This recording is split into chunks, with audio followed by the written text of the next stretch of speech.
안녕하십니까. 돈 안 들이고 건강해지는 통찰약 성형외과 김찬우입니다. 반갑습니다.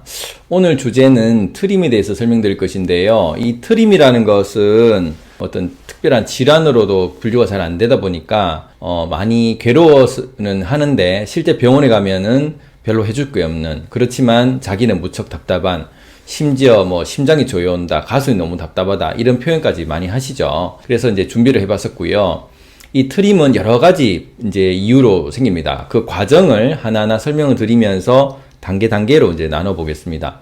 트림이라는 것은 실제 발생되는 기전은 어떤 거냐면은, 여기 그림을 보시면 아시겠지만, 이 후두개가 숨을 쉴 때는 위로 열려 있고, 그리고 음식을 먹을 때는 뒤로 해서 닫혀서 식도가 열리게 됩니다. 그래서 기도와 식도를 서로 번갈아서 연결을 해주게 되는데, 이 음식물이 들어갈 때 같이 공기가 들어가게 되면서 위에서 빠져나오지 못하는 그런 상황에서 공기가 나오는 이제 트림이 되겠죠. 첫 번째는 가공탄수화물이 대표적입니다. 이 가공탄수화물은 탄산음료 같이 기포가 발생해서 실제 공기가 들어가기도 하고요. 또 그 가공탄수화물은 그전 영상에서 설명드렸다시피 림프 오염을 많이 일으킵니다. 그러면은 우리 몸에서 교감신경이 많이 활성화되고 가스가 정체가 돼서 계속 내려가지 않고 위로 올라오려는 그런 현상이 생길 수가 있죠. 또 대부분 면이나 빵 이런 유제품 같은 경우는 안쪽에서 들어오면서 기포가 같이 들어오는 경우가 많습니다. 위에서 따뜻해지면서 발효가 되면서 가스가 생길 수가 있고요. 껌이나 사탕 같은 경우는 빨거나 씻거나 하면서 공기중으로 계속 들어오게 되겠죠. 그렇게 해서 이제 공기가 들어갈 수 있다라고 이해하시면 되겠습니다. 두 번째는 먹는 방법에 대해서 설명드릴 것인데요. 좀 과식을 한다. 밥이나 음식을 먹더라도 공기가 같이 조금씩은 들어가야 됩니다. 근데 먹는 양을 많이 할수록 특히 이제 과식을 하게 되면 그만큼 공기 양이 많이 들어가게 되겠죠. 두 번째는 야식을 또 먹게 되면 위산이 밤에 나오게 되고, 그러면 속쓰림이 생기면서 신트림이 또 나올 수 있는 일이 생깁니다. 그리고 음식을 먹을 때 보통은 밥을 먹을 때는 물을 안 먹는 게 좋은데, 먹는 김이 불편하다고 침이 잘 나오지 않는다고 물을 자주 마시는 분들은 위산이 희석이 되면서 위산이 더 많이 나오게 되는 그런 현상이 됩니다. 그러면은 물을 중간에 많이 드시는 분들은 위산이 원래 많이 생기기 때문에 역류성 식도염이라든지 위염이 좀 더 잘 생기고, 그러면은 공기가 들었을 때 신트림이 생겨서 목에 이물감이 훨씬 또 많이 생길 수가 있겠죠. 또 면 종류를 먹게 되면 공기를 후루룩 하고 빨아들이면서 되기 때문에 면과 면 사이 공기도 있지만 빨아들이는 공기가 훨씬 더 많이 양이 됩니다. 그래서 일반 밥을 먹는 것보다는 면을 먹을 때 훨씬 더 많은 공기를 들어갈 수 있다. 그래서 면을 좋아하는 사람들이 생각보다 이제 빨리 먹기도 하고, 또 면과 같이 공기가 많이 들어가기 때문에 트림을 좀 더 많이 하는 경우가 많다, 이렇게 이해하시면 되겠죠. 그리고 평소에 트림이 자주 나오는 사람들이 보면 비염이 있는 경우가 많습니다. 코와 턱의 문제인데요.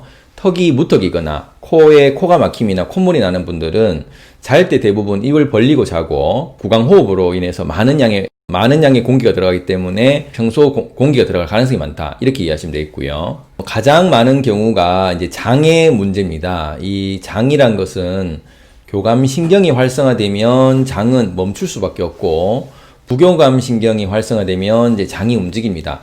근데 우리 현대사회에서 많은 사람들이 신경을 많이 쓰고 스트레스를 많이 받고 이렇게 살기 때문에 일하는 동안은 팔다리로 피가 가고 장으로 잘 피해가지 않습니다. 그래서 좀 신경 쓰니 있다 그러면은 한 번씩 체하기도 하고 소화가 잘 되질 않죠.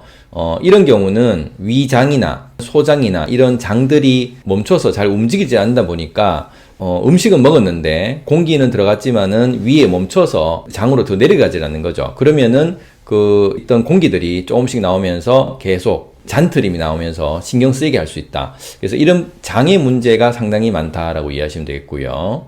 보통 스마트폰을 본다든지 앉아서 사무일을 할 때 목 어깨가 구부정하게 되면 대부분 배가 눌려서 복식호흡을 하지 못하고 흉식호흡을 하게 되고, 흉식호흡을 하게 되면 교감신경이 좀 더 활성화됩니다. 그러면은 장이 운동을 잘 못하기 때문에 복식호흡을 해야지 장이 횡격막을 이용해서 장을 잘 짜주는데, 흉식호흡을 하게 되면 장이 잘 움직이지 않죠. 그러면은 공기가 가득 차서 잘 나오지 않다가 답답해서 한 번씩 나오고, 이런 트림이 생길 수 있고, 또 여성분들 같은 경우는 생리통이 심하다. 생리통은 림프 오염 증후군으로 생길 가능성이 많기 때문에 림프 오염이 돼 있는 교감신경이 활성화되어 있는 분들도 장이 약하고 그러면은 장에 정체가 되어 있는 공기가 트림으로 나올 수 있다. 이렇게 이해하시면 되겠죠. 그리고 과도한 스트레스 때는 심장에 좀 문제가 생길 수 있고 심혈관계가 순환이 잘 안 되면 이 부분도 트림이 자주 나올 수 있는 부분이 있다.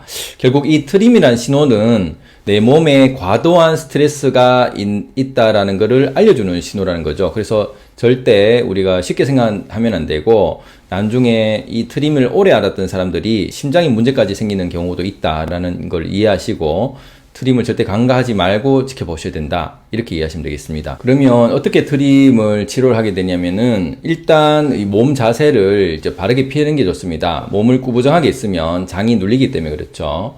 그 다음에 음식 자체를 가공 탄수화물을 피하고 면 종류를 피하고 또 바른 음식을 먹는 게 좋겠다. 그래서 아까 얘기했던 가공 탄수화물은 림프 오염을 증후군을 일으키고 그것이 또 트림을 유발할 수 있다. 이렇게 하시고 야채나 채소 그리고 현미 등의 바른 음식을 먹는 게 좋겠다는 것이죠. 그리고 먹는 방법도 바르게 먹는 게 좋겠다. 그럼 어떻게 먹어야 되냐면은 숨을 한번 내쉬고 입안에 한 번 음식이 들어가면 여러 번 넣지 않고 그리고 또 넣고 해서 중간에 넣으면서 공기가 또 들어가기 때문에 음식을 먹을 때 약간 후 하고 나서 숟가락을 넣고 다 씻고 넘기고 또 먹는다. 그래서 공기가 들어갈 수 있는 찬스를 줄이는 게 좋겠다. 또 한 가지는 현대생활이 바쁜 스트레스 때문에 생긴 것이므로 스트레스를 줄여야 됩니다. 그 중에 하나가 잘 쉬는 것이죠. 그래서 바르게 쉬는 명상 등을 추천드릴 수가 있고요. 그리고 림프 오염이 생긴 부분을 바르게 땀날 정도로 움직여서 림프 오염을 정화를 시켜주는 게 좋겠다. 또한 또 잘 때 너무 늦게 잔다든지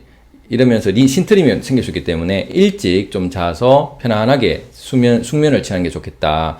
결과적으로 우리가 바른 음식을 바르게 먹고 바르게 움직이고 그리고 바르게 쉬고 바르게 자는 결과적으로 바른 생활을 하면 트림은 자동 없어질 수 있겠다는 것이죠. 거꾸로 말하면 현대 생활을 살면서 너무 바쁜 생활하면서 내 생활이 바르지 않았기 때문에 생긴 신호다라고 이해하시면 되고요. 이 트림이 오랫동안 장기가 가게 되면 나중에 심근경색까지 일으킬 수 있는 아주 무서운 신호가 될 수 있기 때문에 지금 가지고 있는 트림은 나의 바쁜 생활로 인해서 생긴 것이다. 나의 급한 성격으로 생긴 것이다 라는 걸 이해하시고 좀 더 흐트러진 생활을 바르고 잡으면 트림도 좋아지고 내 몸도 건강해지지 않겠습니다. 감사합니다.